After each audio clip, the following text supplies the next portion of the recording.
Hi, good afternoon, everyone.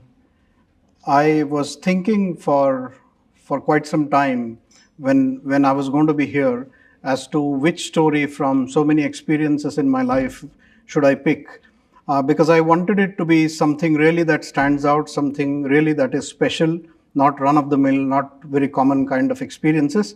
And the theme that we have for speaking is idea to action. So I just thought, let it be a story which absolutely stands out. When I look back, it comes to me still as a very profound experience that gave me a massive kind of satisfaction as a human being. It gave me a deep peace as a human being at a very different level. So let me narrate that story to you. The intent of sharing the story here is because it kind of expresses my belief that if you have a very clearly cut out goal that is supported by an undying effort and which has a foundation of a greater cause which involves good of so many human beings, it always wins. So it was a routine evening back in 2008, that horrific, dreadful late evening in 2008, when I was possibly somnolent in my comfort. I was about to sleep in my pampering bed, and that's when like life once again kicked in the back and kicked very hard. I got some very weird SMS on phone saying there are some stray firing incidences in Mumbai and that people should avoid going to South Mumbai. So obviously, I sprung out of the bed, went to the TV, put it on just to understand what was happening. And what I was seeing was very weird, very confusing at the same time, obviously unpleasant because there were some firing incidences, but they were scattered. Nobody kind of at that time was really knowing what was happening. And it was very, very confusing. But somehow my sixth sense was telling me that something possibly very, very ugly is going to unfold. And I was hoping against the hope that this sixth sense, the tap of that sixth sense which is coming to me, really proves is proven to be wrong. And unfortunately, it wasn't to be so. So for the next few hours, I kept on coming back to TV to see what's an update, and things kept on getting worse. The kind of violence, the sporadic, those incidences kept on spreading.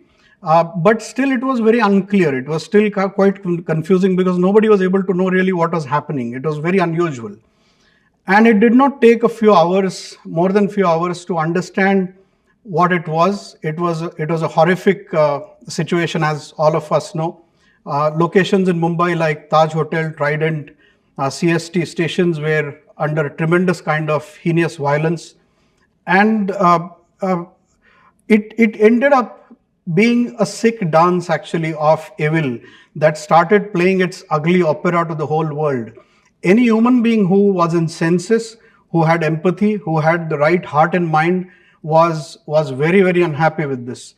And just like all Indians, all the sane human beings on this planet, I was also very, very anguished.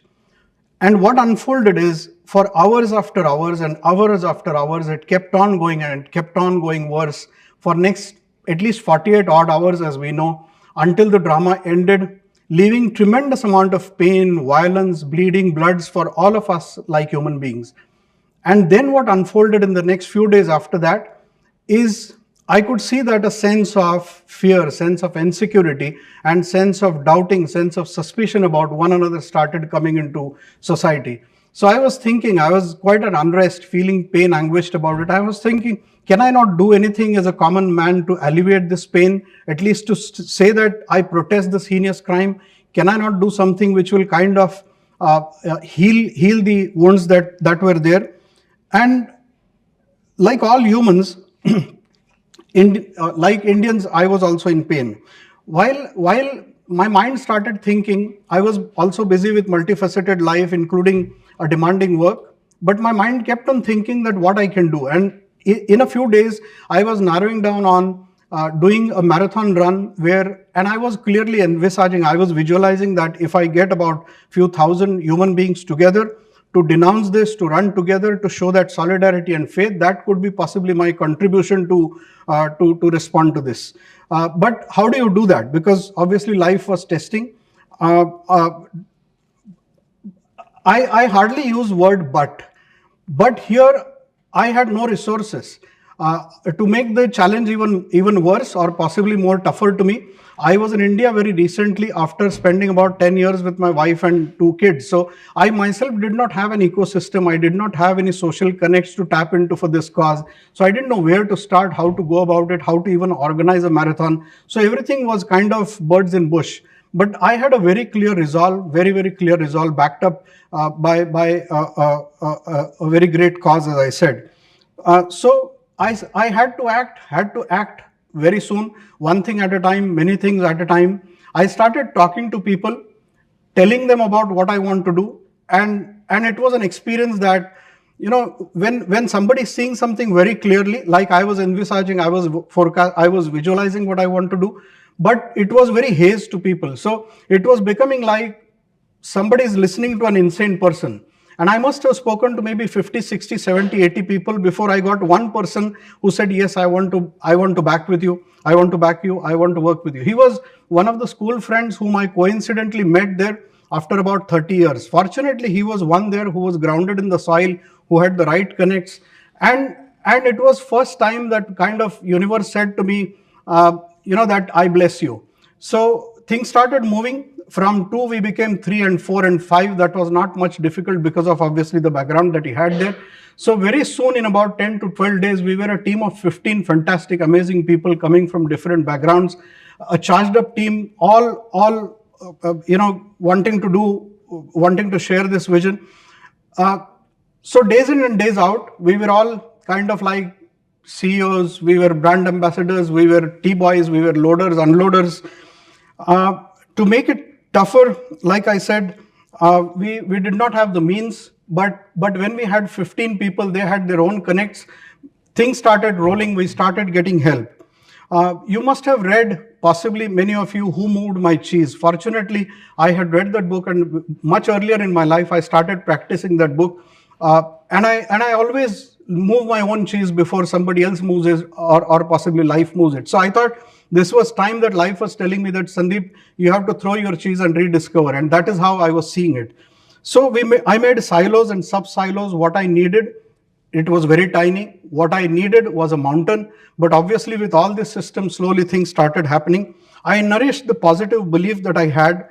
And I told my subconscious that this is going to happen. You just have to walk through the process. It's going to happen. You just have to be like a train which is moving. You don't have to bring the stations. You just have to keep moving, and the stations will come. You will reach the destination. So that was a belief, and miracle, as we say, happens. I was working for about 8 or 9 hours after my office hours, sleeping nights after night for 4 or 5 hours, and the same thing happened with the whole team. So one after the other, things kept on happening. It was still not a cakewalk. Few of us went to Pune to see and learn a few things from Pune Marathon. And as the luck would have, it possibly wanted to test my last notch of my grit and my determination. I had an accident. I was knocked over by a vehicle and a car went over my feet. Even if we had a nice team now, we just self-fired, self-delegated, it was not possible for me that I was out of action at that time. So I had to defy it. The tendency that I have developed to push myself out of comfort zone, the subconscious by then, which was fired, refused to give in. Doctor said, you have to take rest for at least about 3 to 4 weeks. I refused. I continued to do what I was doing, working for 12 hours and then putting in 7, 8 hours along with the team, and things started rolling.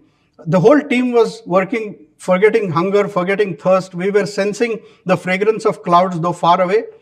And we started not only chasing the rain clouds, but we started attracting them because of the way the things were happening. Very soon, we started getting sponsors. We started getting NGOs.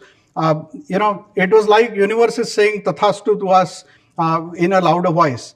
So in a matter of about 2.5 hours, the dream that started looking like a daydream of a one common tiny person like me culminated into a massive triumph of about 7,000 plus people who came together shoulder to shoulder from different caste, language. They defied the fear, they danced, they sang, they ran against violence. And this was kind of a tremendous victory of a mass of mankind, positive energy to the evil. So that's it. Thank you.